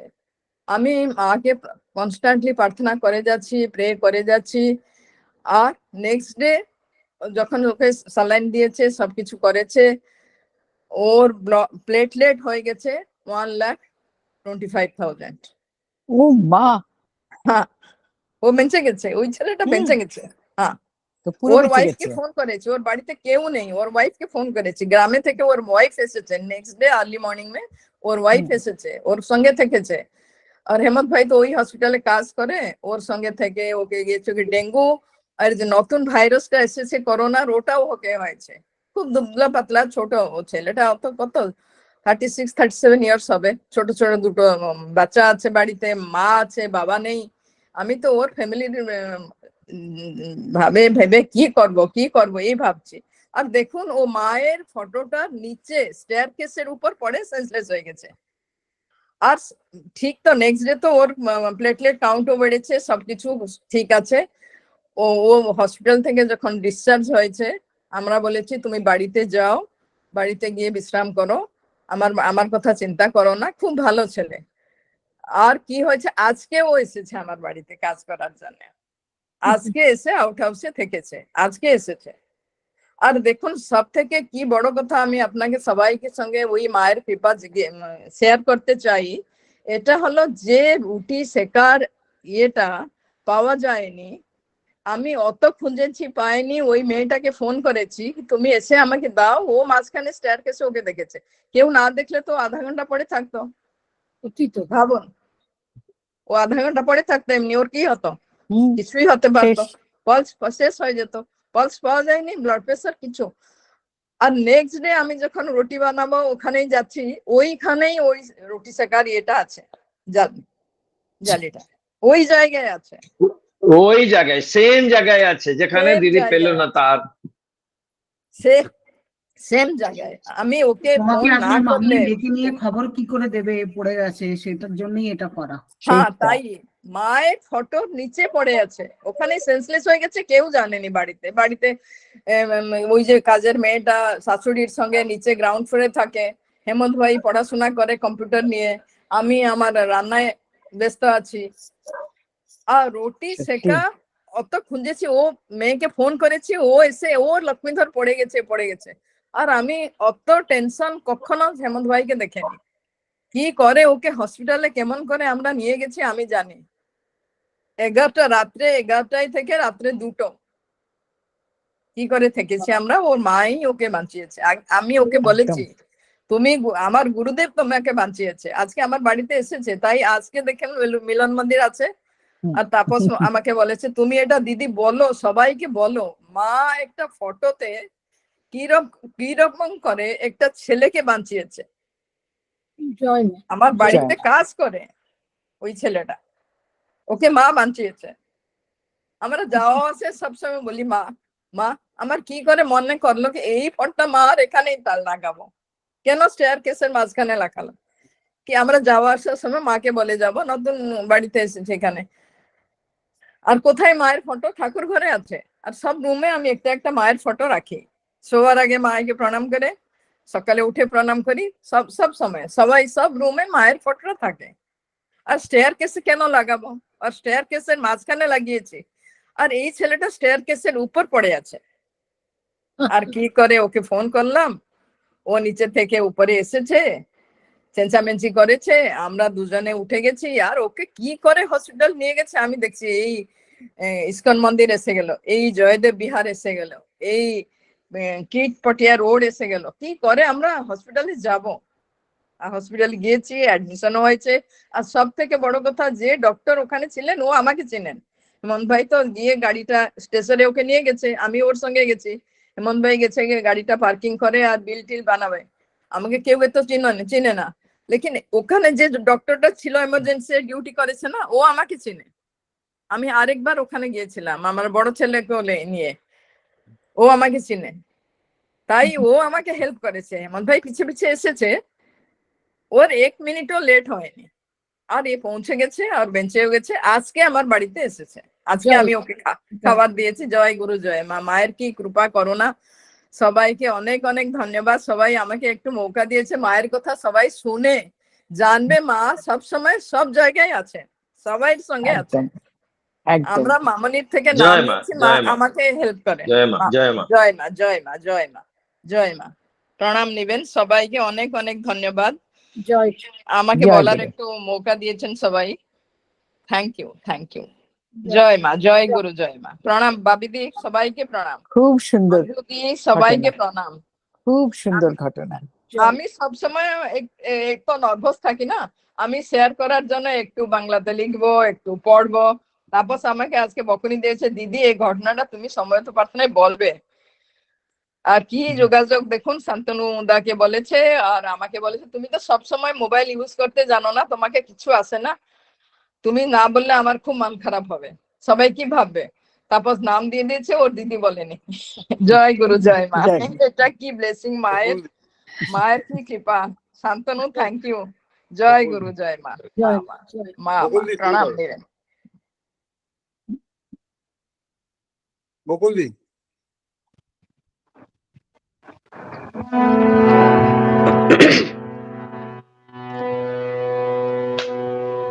গোঠের রাখাল বনে দিরে, কোথায় বৃন্দাবন যেথা রাখাল রাজা গোপাল আমার, রাখাল রাজা গোপাল আমার, খেলে অনু খাই কোথায় বৃন্দাবন। গোঠের রাখাল বনে দেরে, কোথায় বৃন্দাবন যেথা রাখাল রাজা গোপাল আমার, খেলে অনু খাই কোথায় বৃন্দাবন।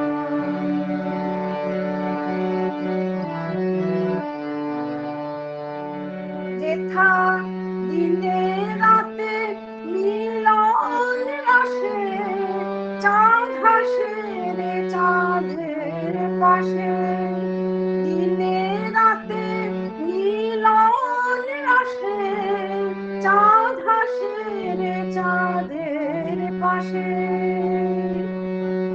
যার পথের ধুলায় ছড়িয়ে আছে শ্রীহরি চন্দন,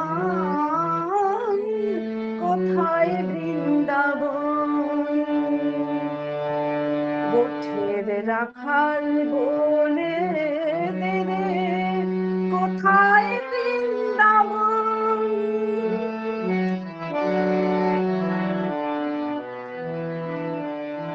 যেথা কৃষ্ণ নামে ঢেউ ওঠে রে, সুনীল যমুনায়, যেথা কৃষ্ণ নামে ঢেউ ওঠে রে, সুনীল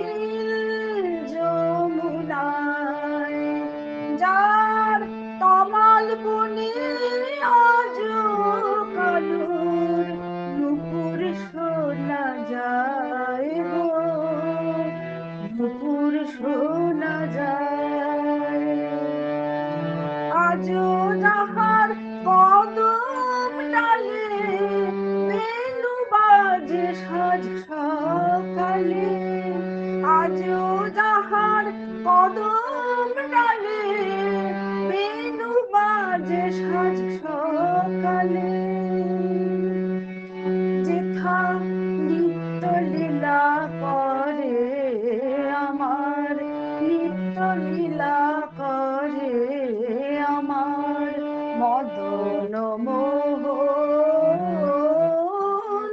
কোথায় বৃন্দাবন?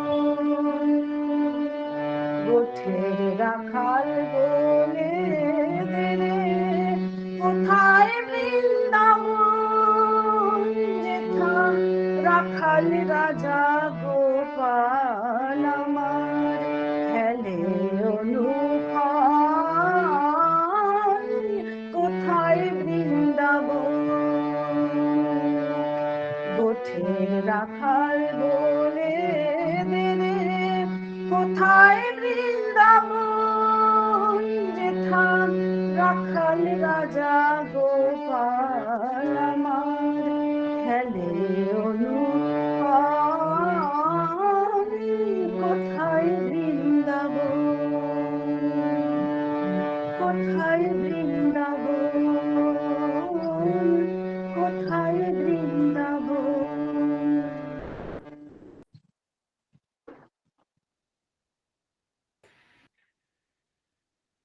श्री श्री माता जी की जय। श्री श्री दादा गुरु जी महाराज जी की जय। দাদা গুরুজি মহারাজের বই থেকেই পাঠ করে শোনাবো। আমি ইংলিশে পাঠ করি, কিন্তু সবাইকে জানাতে চাই যে এই পাঠ আমার ওয়াশিংটন, টেক্সাস সব জায়গায় যাচ্ছে। আমার ননদের ছেলে আমাকে বলে পাঠায়, জিজ্ঞেস করে এই রোববার আছে কি তোমাদের প্রার্থনা, আমি শুনবো। আমার ননদের মেয়ে আছে, ওর হাজবেন্ড আবার আমেরিকান, কেভিন নাম হচ্ছে, ও ওয়েট করে যে আমার পাঠ কবে হবে, ও শুনবে। তো আর তাছাড়া আমার বন্ধুরা তো আছেই, তো তাই জন্য ইংলিশে পাঠটা করলে সবাই শুনতে পারে, সবাই বুঝতে পারে। যদিও ওরা পুরো প্রার্থনা সভা শোনে আমাদের, বুঝুক আর না বুঝুক, কিন্তু খুব ভালো লাগে ওদের। বলে একটা অদ্ভুত অ্যাটমসফিয়ার ক্রিয়েট হয়।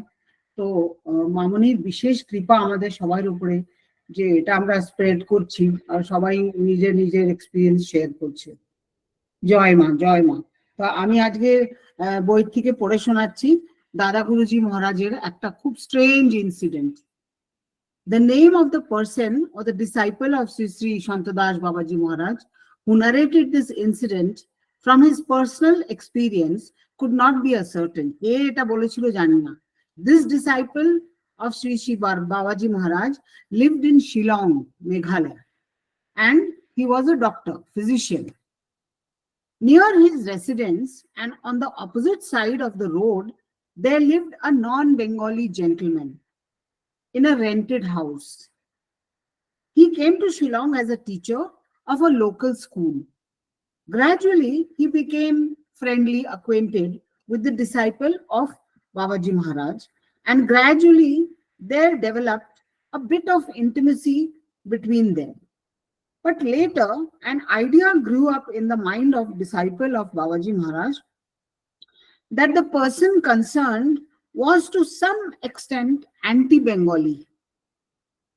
He was a different, he never liked Bengalis. The gentleman was very fat and at the same time very tall. He had thus a large body. There was a large chair of bamboo in the corridor at the front part of the building, and often he used to sit there in the chair. As the sense of the gentleman's anti-Bengali feeling deepened in his mind, a sort of hostile feeling also developed in the mind of the physician disciple. The doctor disciple Babaji Maharaj chilo, she ektukhani mane ekটু he started feeling funny ki Bangalide dekhte pare na. About at this time, once Babaji Maharaj came to stay in Shillong for a few days. Though he stayed elsewhere, Babaji Maharaj almost daily traveled in the car of the physician in the morning as well as in the evening, and sometimes at his earnest prayer, he also visited his residence. Babaji Maharaj onar barite esche. Many people assembled there to have a visit of Sri Sri Babaji Maharaj, to have his darshan. But that non-Bengali neighbor, knowing fully about the presence of Babaji Maharaj, He never came up there. Rather, he often remained sitting in that bamboo chair, stretching out his legs towards the road in front of him. Sometimes he stood at the spot and kept his back towards the physician's car outside.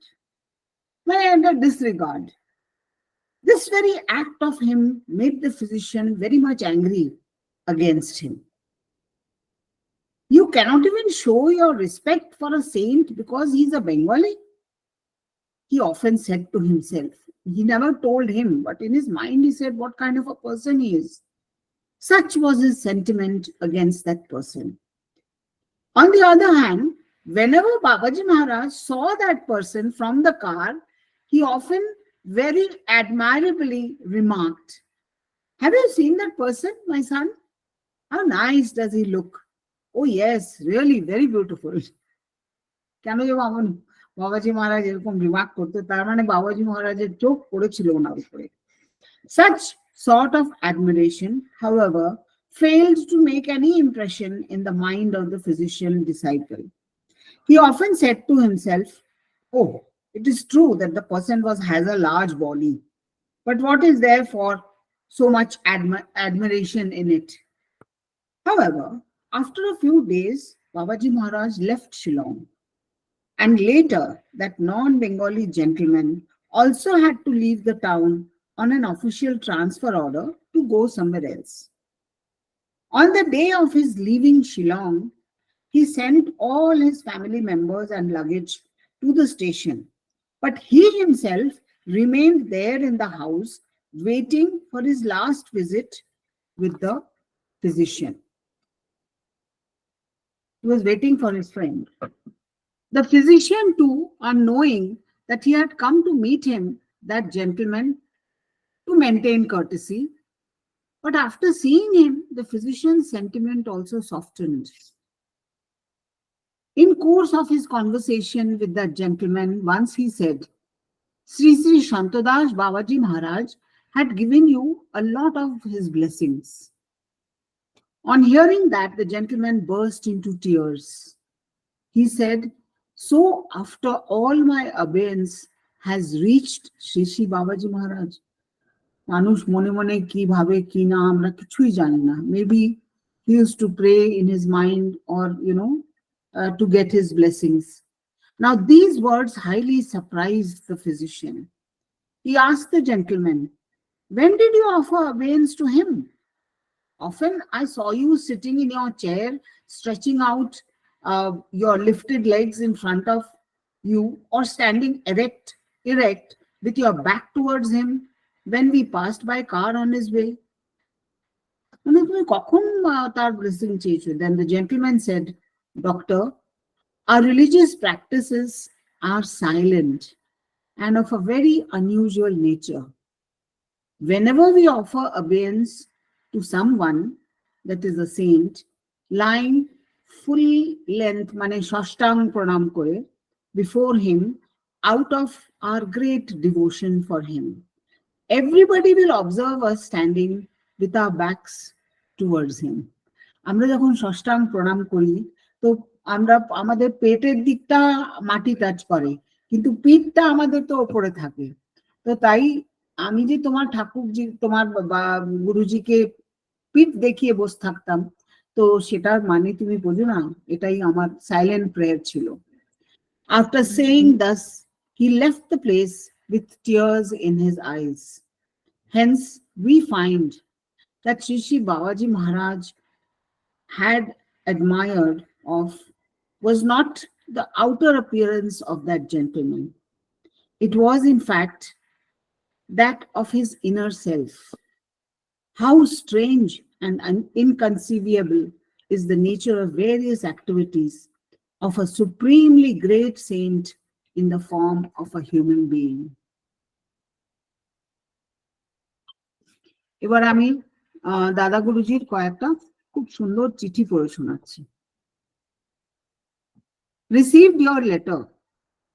Take my blessings. God will now lift you to a higher spiritual status. He has stated that whoever wants to advance towards him, who wants to secure union with him must accept admiration and condemnation on equal terms by unperturbed mind. Babaji Maharaj তার শিষ্যকে চিঠি লিখছেন। The person who censures others, his mind gets polluted and he experiences some sort of suffering during slandering others and also later. আমরা যে নিন্দা করি, সেই slandering, we are talking about someone against. Anger is like fire. Whenever it appears, it turns you up and troubles the interior of a person concerned. ক্রোধ অনেক বড়, খুবই খারাপ জিনিস। On the other hand, the person who faces such slanders, if he patiently neglects or does not care of such behavior, it never harms him. আমরা তো react করি, ওই রিয়াক্ট যদি কেউ না করো, সহ্য করো চুপচাপ করে, so it will not going to harm you. Whereas if you get angry, your whole pressure, blood pressure, everything goes up. Rather, it proves to be highly beneficial for him. এই কামনেসটা, এই শান্ত থাকাটা, এটা দিয়ে আমাদেরই লাভ হচ্ছে। Even if he has some fault, he gets relieved of that. যদি নিজের কোনো দোষও থাকে কিন্তু সে চুপচাপ থাকলে পরে তার দোষটাও কেটে যায়। If he is already free from any fault, such a slander becomes baseless. তুমি বদারই করবে না, কে তোমার বারে কি বলছে। And so, how can this become harmful to him? কোনো এফেক্টই হবে না। God knows everything. Nobody can mislead him by false statement. তোমার নামে কেউ খারাপ বললো, তোমার গুরু যদি কানেও গেল, গুরু তো তোমাকে জানে তুমি কি, তো কোনো ডিফারেন্স হবে? কিছু ডিফারেন্স হবে না। So such baseless slanders of quite a good number of people will never be harmful to him. These will vanish into the atmosphere as soon as they are generated. আমি একটা জিনিস common দেখেছি, বামনির সাথে প্রশ্ন উত্তরেও দেখেছি, atmosphere ওয়ার্ডটা যখন এসছে, দাদা গুরুজি উনি নিজেই বলেছেন কি it will vanish in the atmosphere. মামুনি কিন্তু বারে বারে বলেছে প্রকৃতি অনেক বড় রোল আমাদের লাইফে প্লে করে। প্রকৃতির কি তোমাকে মেসেজ দিচ্ছে সেটা আমাদের ভেবে আমরা তো বুঝতে পারি না, আমাদের আচরণ দিয়ে এই কিন্তু প্রকৃতির কাছে যাচ্ছে। এমনি ভেবো না যে ইট ইজ মানে তোমার খারাপও ব্যবহার যাচ্ছে, তোমার ভালোও যাচ্ছে। So these will vanish into the atmosphere as soon as they are generated. Sometimes God arranges for such false blasphemy, slander, etc. কখনো কখনো শিক্ষা দেওয়ার জন্য ভগবানও এটা করে, just to strengthen the mind of the devotee. আমাদেরকে শক্ত করার জন্য মামুনি আমাদের নানান রকম সিচুয়েশন ফেস করবার জন্য তৈরি করে। If the devotee can tolerate them easily, he becomes successful in such a test. আমরা যদি সেটা সহ্য করতে পারি বা রিয়াক্ট না করি, তার মানে মামুনি আমাদের যা শিখিয়েছে, যেমনি ভাবে আমাদের বলেছেন, সেটাতে সাকসেসফুল হবে। The same rule applies to the cases of admiration as well. মানে প্রশংসার ক্ষেত্রেও একই কথা। He will not be satisfied on hearing them. কোনো ডিফারেন্স পড়া উচিত না, সে তোমার বারে এত প্রশংসা করছে, এত ভালো বলছে, it should not make a difference. If that be true in your case, কিন্তু তা হয় কি আমরা তো সব প্রশংসা শুনতে চাই। If you are not satisfied on hearing them, if that be true in your case, it will be just a description of what you are at present and the happiness given to you by God. তার চরণেই তাকে নির্ভর করে দাও। What is there to find satisfaction in it? তোমাদের এমন কি খুশি হওয়ার আছে? If it is not true, it will be equivalent to baseless. অনেক সময় flattery, বাটার লাগাবার জন্য অনেকে বলে, সেটা কি তো উপরি কথা। তাই জন্য আমাদের কোনো ইফেক্ট হওয়া উচিত না, সে আমার বারে প্রশংসা করছে on my face. If it is not true, it will be equivalent to baseless flattery, and so there is no reason to be satisfied by that.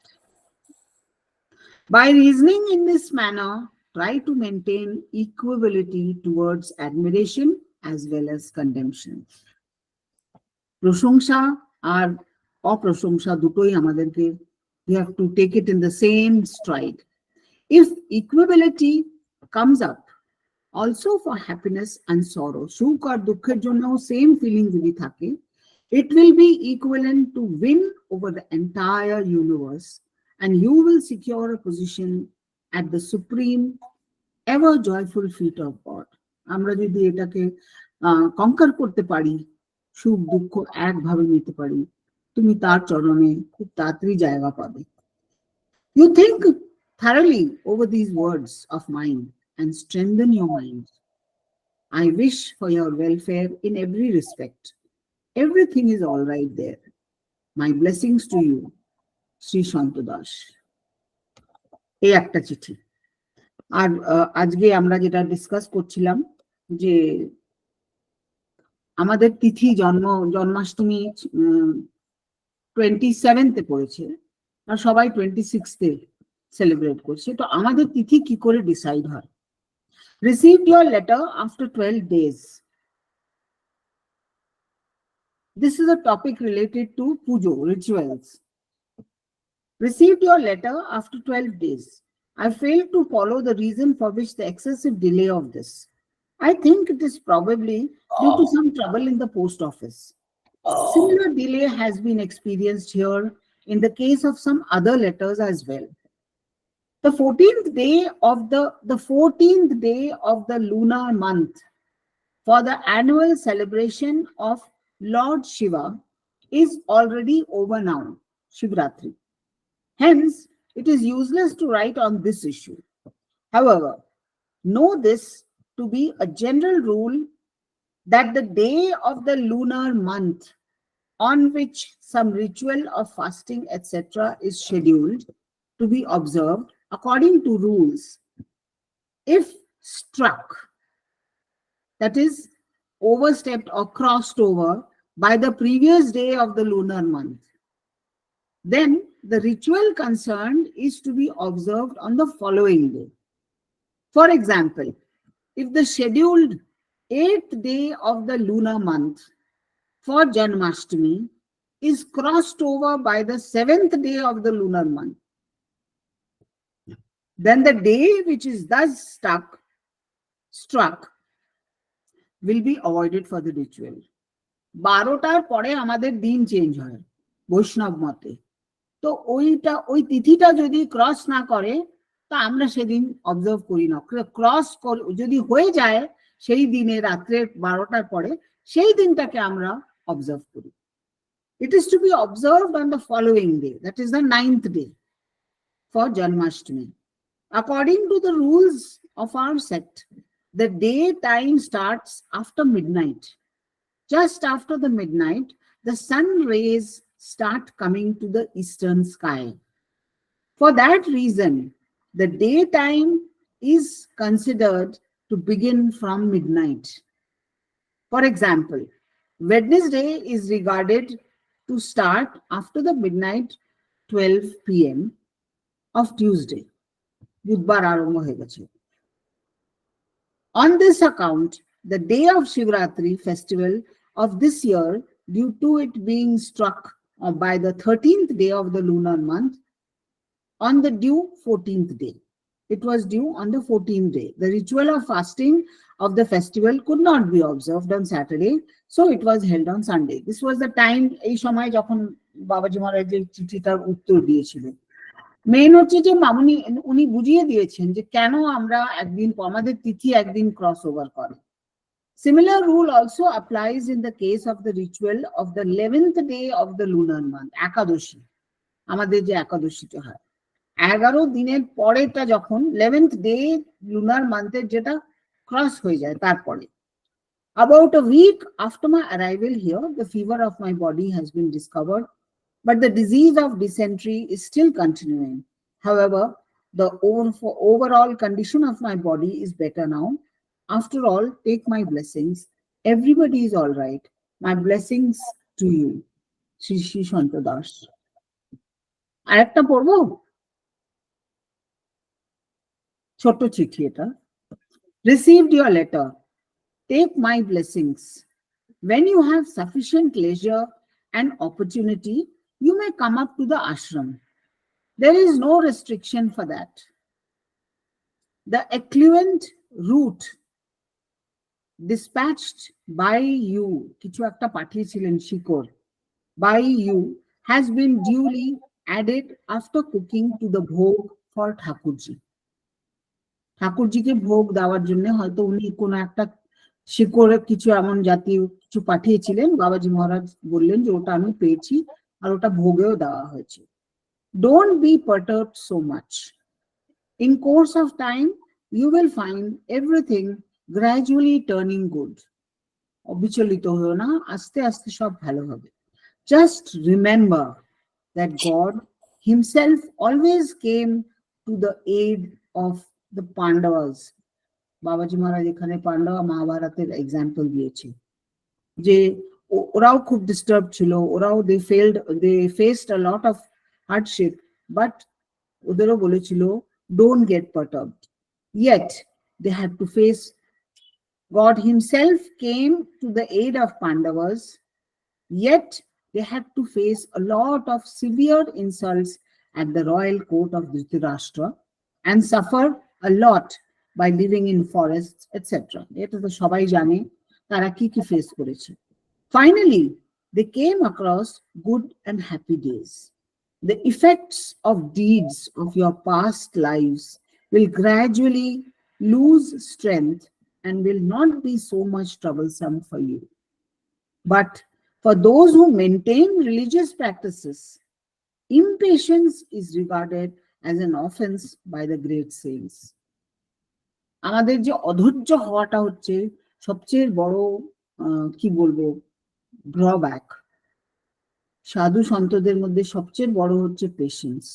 তাই জন্য উনি বলেছেন those who maintain religious practices, impatience is regarded as an offense by our great saints. That causes greater delay in deriving good effect. You try to carry on your religious practices sincerely with satisfaction. By that, long spiritual route will be covered in a short time. Everything is all right here. My blessings for you, Sri Sri Shantadas. Join, join, join. Sri Babaji Mataji ki jai. Sri Mataji ki jai. Hari হরায় নমো কৃষ্ণ যাদবায় নমো হরি হরায় নমো কৃষ্ণ যাদবায় নমো যাদবায় মাধবায় কেশবায় নমো যাদবায় মাধবায় কেশবায় নমো গোপাল গোবিন্দ রাম শ্রী মধুসূদন গিরিধারী গোপীনাথ মদন মোহন জয় হংস ভগবান শনকাদি ভগবান জয় নারদ ভগবান নিম্বার্ক ভগবান জয় দ্বাদশাচার্য ভট্ট অষ্টাদশ জয় দশম দেবাচার্য দাস একাদশ শ্রী সন্ত দাসজি করি চরণ